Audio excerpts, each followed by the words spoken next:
एक वीरान से जंगल में दो सैनिक जो अपने दोस्तों से अलग हो चुके थे वो आगे बढ़ रहे थे। अचानक उनके सामने बिना सिर वाला घोड़सवार आता है, जिसे देख दोनों सतर्क हो गए थे। अब घोड़सवार उनकी तरफ बढ़ रहा था और सैनिक उसे रोकने के लिए गोलियां चला रहे थे, लेकिन कोई फायदा नहीं होता। अब एक सैनिक अपनी जान बचाकर भागता है, लेकिन घोड़सवार का एक ही वार उसका गला धड़ से अलग कर देता है। कई सालों बाद कुछ दोस्त हैलोवीन मनाने दूसरे शहर जा रहे थे। सभी वहां जल्दी पहुंचना चाहते थे, इसीलिए वो एक छोटे रास्ते का सहारा लेते हैं जो जंगल के बीच से होकर निकलता था। उन्हें रास्ते में एक पुराना ब्रिज भी मिलता है जो काफी पुराना था। अब सभी जंगल के काफी अंदर आ चुके थे और तभी उनकी गाड़ी को एक झटका सा लगता है। इसके बाद गाड़ी का टायर देखकर ग्रे कहता है, इस शिकंजे ने टायर खराब कर दिया। तभी वहाँ एक और गाड़ी आकर रुकती है, जिसमें से एक लड़की उतरकर कहती है, मेरा नाम कैंडी है, मैं तुम लोगों की मदद कर सकती हूँ। मेरे पिता का गैराज यहीं पास ही है। इसके बाद वो उनकी गाड़ी लेकर आगे बढ़ती है। वो सभी एक गांव में पहुंच जाते हैं जहां के लोग काफी अजीब थे। फिर कैंडी की गाड़ी एक गैराज के आगे आकर रुकती है, जिसके बाद कैंडी का पिता पा कहता है, गाड़ी का टायर बुरी तरह से फट चुका है, इसे ठीक करने में समय लगेगा। तब तक तुम लोग कैंडी के साथ गांव घूम सकते हो। ये सुनकर सभी कैंडी के साथ जाते हैं। दूसरी तरफ गांव में थोड़ी ही दूरी पर एक पुराना सा घर था, जिसके अंदर काफी हथियार थे। उसी घर में एक जगह पर काला पानी भी था, जिसमें से कोई बाहर निकल रहा था। बाहर आकर वो अपनी पसंद का हथियार उठाता है। उधर सभी बाहरी लोग गांव में घूम रहे थे। ग्रे घूमता घूमता एक पुराने गैराज में आता है जहां बहुत सारी गाड़ियां थी। तभी वहां आकर कोई उस पर वार करता है, जिसके बाद ग्रे जान बचाने के लिए भागता है। वो हमलावर से बचने के लिए एक गाड़ी की डिग्गी में छुप गया था। कुछ ही दूर ली ग्रे का नाम जोर जोर से पुकार रही थी। अपना नाम सुनकर ग्रे जैसे ही बाहर निकलने की कोशिश करता है, तभी कोई डिग्गी पर कूदता है और ग्रे मारा जाता है। दूसरी तरफ गांव के कुछ बदमाश सभी दोस्तों से उनके पैसे और फोन छीन लेते हैं। उधर ग्रे को ढूंढते ढूंढते ली उसी गाड़ी तक पहुंच जाती है जिसके अंदर ग्रे छुपा था। वो जैसे ही डिग्गी खोलती है तो डरकर जोर से चिल्लाती है। उसी वक्त ग्रे का हत्यारा उसका कटा हुआ सिर काले पानी में फेंक रहा था। कुछ देर बाद ली की चीख सुनकर सभी दोस्त उसके पास आ चुके थे। ग्रे की लाश देखकर सभी जल्दी जल्दी यहाँ से निकलने का फैसला करते हैं, लेकिन उन्हें रास्ते के बारे में कुछ नहीं पता था। अचानक उनकी नजर कैंडी पर पड़ती है, जो दूर खड़ी उन्हें देख रही थी। इसके बाद सभी उसका पीछा करते करते एक चर्च तक पहुँच गए थे। वो अभी कैंडी को ढूंढ ही रहे थे कि तभी वो सामने आकर कहती है, मुझ पर शक मत करो, तुम्हारे दोस्त को बिना सिर वाले शैतान ने मारा है। लेकिन कोई उस पर यकीन नहीं करता।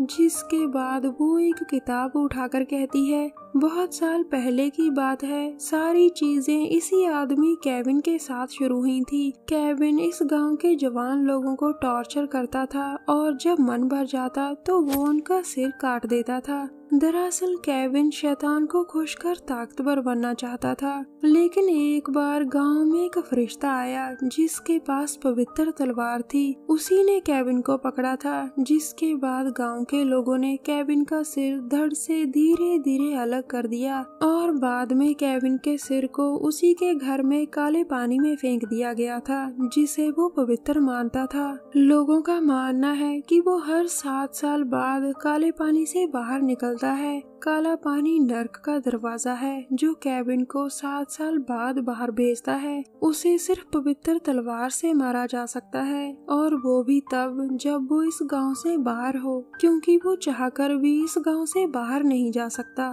तभी तभी गांव में कोई घंटी बजती है, जिसे सुनकर कैंडी कहती है, मुझे अब जाना होगा। अगर पा ने मुझे तुम लोगों के साथ देख लिया तो वो बहुत गुस्सा करेंगे।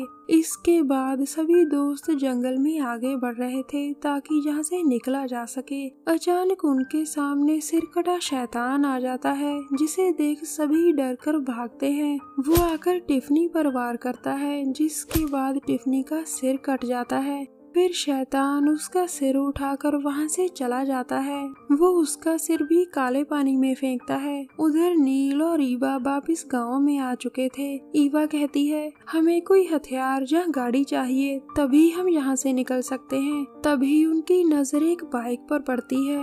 उसी समय बाकी दोस्त एक स्टोर में आ चुके थे, जहाँ बहुत हथियार पड़े थे। वो जैसे ही बाहर निकलते हैं, तभी शैतान उनकी तरफ आता है। वो उसे रोकने की कोशिश करते हैं, लेकिन शैतान गायब हो जाता है। कुछ ही पलों बाद वो फिर वापस आता है, एक नए रूप में। उसे सामने देख ली गोली चलाती है और उसका सिर उड़ जाता है। लेकिन ये क्या, शैतान का सिर फिर वापस आ रहा था और वो ली को पकड़ लेता है। उसी वक्त वाइट शैतान के सिर पर वार करता है। अब शैतान ने ली को छोड़ दिया था और वो गुस्से में आकर वाइट को पकड़कर मार देता है। फिर वो नीचे पड़ी कुल्हाड़ी उठाकर वाइट का सिर काट देता है, जिसके बाद वो वहाँ से चला जाता है। उधर ईवा और नील ने बाइक की चाबी ढूंढ ली थी। काफी कोशिशों के बाद नील कहता है, इसमें पेट्रोल नहीं है। तभी ईवा की नजर पेट्रोल टैंक पर पड़ती है और वो उसे उठाकर बाइक में पेट्रोल डालने लगती है। उसी समय वहाँ शैतान आ जाता है, जिसे देखकर दोनों छुप गए थे। अब शैतान धीरे धीरे आगे बढ़ रहा था और तभी नील ईवा से कहता है, क्या तुम्हारे पास लाइटर है? ईवा के हाँ कहने के बाद दोनों जल्दी जल्दी वहाँ ऑयल डालते हैं और फिर आग लगाकर नील कहता है, भागो। लेकिन धमाका होने के बाद भी शैतान जिंदा ही वहाँ से भाग जाता है। इसके बाद नील और ईवा भागकर उसी स्टोर में आते हैं जहाँ ली और टॉम पहले से ही थे। दूसरी तरफ शैतान फिर से सिर को काले पानी में डाल रहा था। दरअसल वो अपना सिर वापस पाना चाहता था, इसीलिए वो ये सब कर रहा था। कुछ देर बाद सभी दोस्त एक गाड़ी लेकर यहाँ से निकल रहे थे, जो उन्हें पुराने गैराज में से मिली थी। वो तेजी से ब्रिज की तरफ बढ़ ही रहे थे कि तभी उनके सामने शैतान आ जाता है। अब जल्द ही टक्कर होने वाली थी कि तभी वो शैतान हवा में उछलकर टॉम का गला काट देता है। टॉम ही गाड़ी चला रहा था और उसकी मौत के बाद बेकाबू गाड़ी एक पेड़ से टकरा जाती है। वो सभी अभी भाग ही रहे थे कि तभी गांव वाले आकर उन्हें घेर लेते हैं। पा कहता है, अगर शैतान को सिर नहीं मिले तो वो पूरे गांव को खत्म कर देगा, इसीलिए हम बाहरी लोगों को यहाँ लाते हैं ताकि हम जिंदा रह सकें। अगर शैतान मारा गया तो उसी के साथ पूरा गांव भी मारा जाएगा, ये हमें श्राप है। इतना कहकर वो नील पर वार करता है और भाग रही ईवा को जख्मी कर देता है। कुछ देर बाद सभी दोस्तों को अच्छी तरह से बांध रखा था, तभी वहाँ कैंडी आकर उन्हें आजाद करती है। उसी समय वहाँ शैतान आ जाता है, जिसे देखकर सभी तेजी से भागते हैं। वो भागकर चर्च के तहखाने में आ गए थे, जहाँ शैतान ने बाहरी लोगों की लाशें फेंक रखी थी। तभी वहाँ नील की नजर एक चीज पर पड़ती है, जो काफी पुरानी लग रही थी। अब कैंडी कहती है, नील, इसी के अंदर पवित्र तलवार होगी जिससे शैतान को मारा जा सकता है। ये सुनकर नील किसी तरह अंदर से तलवार उठा लेता है। तभी वहाँ शैतान आ जाता है, जिसके बाद नील उससे लड़ने लगा था, लेकिन वो जल्द ही नील पर वार कर ईवा को उठा लेता है। वो अपनी जान बचाने के लिए मदद मांगती है, लेकिन शैतान उसका भी गला काट देता है। ईवा की मौत के बाद नील कहता है, मुझे बताओ वो शैतान सिर कहाँ लेकर जाता है कैंडी? कैंडी उसे सब बताती है, जिसके बाद वो कहता है, तुम जाकर गाड़ी लाओ, मैं उसे देखता हूँ। थोड़ी ही देर बाद नील और ली उसी घर में आते हैं जहाँ शैतान रहता था। अचानक कदमों की आहट सुनकर दोनों छुप गए थे, क्योंकि उसी वक्त घर में शैतान आ गया था। वो ईवा का सिर काले पानी में फेंकने ही वाला था कि तभी नील उस पर वार करता है अब वो दोनों लड़ने लगते हैं और ली ईवा का सिर उठाकर बाहर भागती है। शैतान भी उसके पीछे लग चुका था, जो हर हाल में सिर पाना चाहता था। डरी हुई ली घूम फिर कर नील से टकराती है, जिसके बाद दोनों वहां से भागते हैं। अचानक उनके सामने शैतान आ जाता है, जिसे हर हाल में ईवा का सिर चाहिए था। वो ली पर वार कर सिर उठाने की कोशिश करता है और तभी नील आकर सिर को नदी में फेंक देता है। अब नील और शैतान फिर से लड़ रहे थे और तभी कैंडी भी गाड़ी लेकर आ जाती है।